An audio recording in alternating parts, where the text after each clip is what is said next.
So unless you've been living under a rock, The Force Awakens was released just before Christmas with positive reviews, and with each successful showing wowing audiences enough to shatter records, making it one of Disney's most successful films to date, with only Avatar left to hold it off.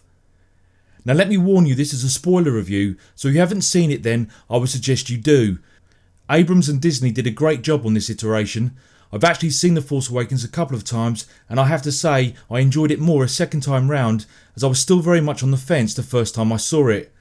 On my first viewing, I felt it was missing something that made the originals an instant hit, but I couldn't quite put my finger on it. And then after watching it a second time, I suddenly realised there were a number of issues that didn't sit right with me. It doesn't mean I didn't enjoy the film. Like I said, Abrams, Kasdan and Ardent did a great job with the script, and the film very much carried the essence of what makes a great Star Wars film. But like most Star Wars fans, I thought I would air my views with particular character or plot development that didn't really stick and felt disjointed. I wanted to start with my biggest issue, and that was Kylo Ren. Now this isn't a reflection on Adam Driver's performance. Far from it. I thought he played the character with conviction, especially when he's confronted by Han Solo. More on that later. So what was it that had me believe the film struggled with the character plot of Kylo Ren's character? Well, it came down to a number of issues throughout the film. And let's be honest, Disney were very quick to show us Ren firing up his crossguard sabre in the first trailer, giving us an indication that this indeed was a very different kind of evil. Needless to say, we all wanted to find out more about this character. And in the opening scene on Jakku, when he literally stops a blaster shot mid-air, I was pumped and I had high hopes where Ren would go. As you watch it, we understand that Ren is not a Sith, but a member of the Knights of Ren led by Supreme Leader Snoke. But Snoke could be turning powerful, vulnerable Jedis to the dark side of the Force like a brethren of Inquisitors under the Knights of Ren, which if you have been watching Star Wars Rebels will make a lot of sense. So we have a scenario where Snoke and Ren have a similar relationship to what Anakin had with Palpatine, except we don't know the process that was involved. We know the Knights of Ren cut the Jedis down in a flashback that Rey had, and consequently Luke's failure in stopping the slaughter. But what made Ren interesting is his inner confliction about choices he's made in the past and what holds for the future. Talking to a burnt, disfigured Vader helmet for strength, solace and comfort, he uses his grandfather as a vent to lay out his frustration and channel his goals. Snoke informs Ren that Han Solo is helping the Resistance and it will be his biggest test. Despite Ren saying his father means nothing to him, we then find out that Ren is Han and Leia's son, sent to Luke for guidance and control of his Force abilities, and like his grandfather was corrupted in this case by Snoke. All sounds very familiar. I also liked a couple of scenes when Ren shows his disappointment by literally having an adolescent meltdown when things don't go quite his way. This gives the viewer the impression that Ren is not yet a fully formed character, unlike Darth Vader was in A New Hope. This shows vulnerability and almost an indecisive young man unable to channel his emotion for either good or evil. But the turning point for that comes when he confronts Rey after taking her back to the ship. Ren mentions to Rey about how she sees Han as a father figure, and he's very quick to tell her that he will do nothing but let her down, again giving the audience some understanding that their father-son relationship was rocky at best. Now the one thing I didn't like in this particular scene was the fact that Ren removed his helmet. Now it wasn't like I expected a similar parody to Vader, but him revealing himself that early on made me see weakness in what had been a strong start for his character. And if he was to remove his helmet for the first time, it should have been when Han confronts him on the bridge. Talking of Han, I thought the best part that described and if not showed how conflicted Ren was his confrontation with his father. When it looks like Han is getting through to his son, he tries to take the sabre from him, and he can see Ren, or Ben as we now know him, seriously fighting his inner confliction.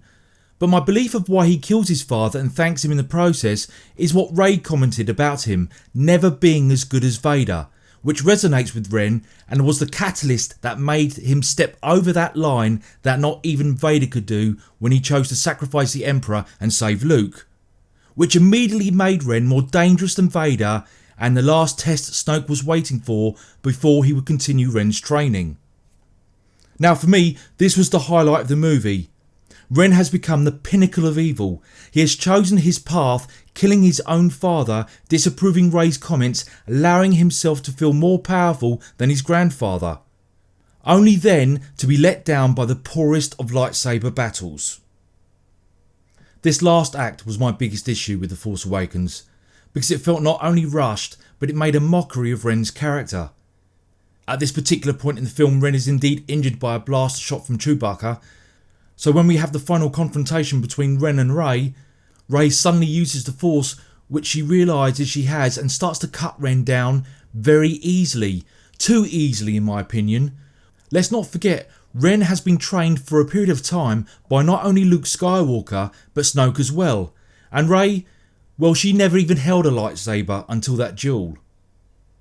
I'm not doubting that Rey out the two is stronger with the Force, but to literally scar Ren and do the kind of damage made me think, come on now, Ren was trained by Luke Skywalker. Okay, he might be in a weaker state, but literally Rey only found out she had the Force skills about 20 minutes to the end of the film, and she pretty much comes away unscathed and besting him. And for me, that sort of let the whole build up of Kylo Ren, the badass villain, fall a bit flat, especially when he just speared his dad. Now, if it was more of an equal duel, I would understand that even if she did manage to take Anakin's lightsaber with the Force, I just thought it was a bit unbalanced. I mean, Christ, Luke Skywalker wasn't much of anything until he was taught by Yoda. So either Rey has got outstanding Jedi parents or her midichlorians must be off the chart. That is providing Abrams, Kasdan and Ardent aren't ignoring that fact. The other little issues that didn't sit right with me is the small screen time Captain Phasma had. In fact, if I was one of the contributing writers, I would have had Phasma save Ren from Rey rather than a convenient split in the ground. Purely as I see Phasma like an updated Boba Fett, where eventually Rey couldn't deflect any more of Phasma's blast of fire and retreated. That would have been an ending I could have lived with. Another factor was Leia looking a bit distraught after she senses Han's death, but then decidedly chirpy when R2 conveniently comes out of his robo-coma to finally give her the full map to Luke's location.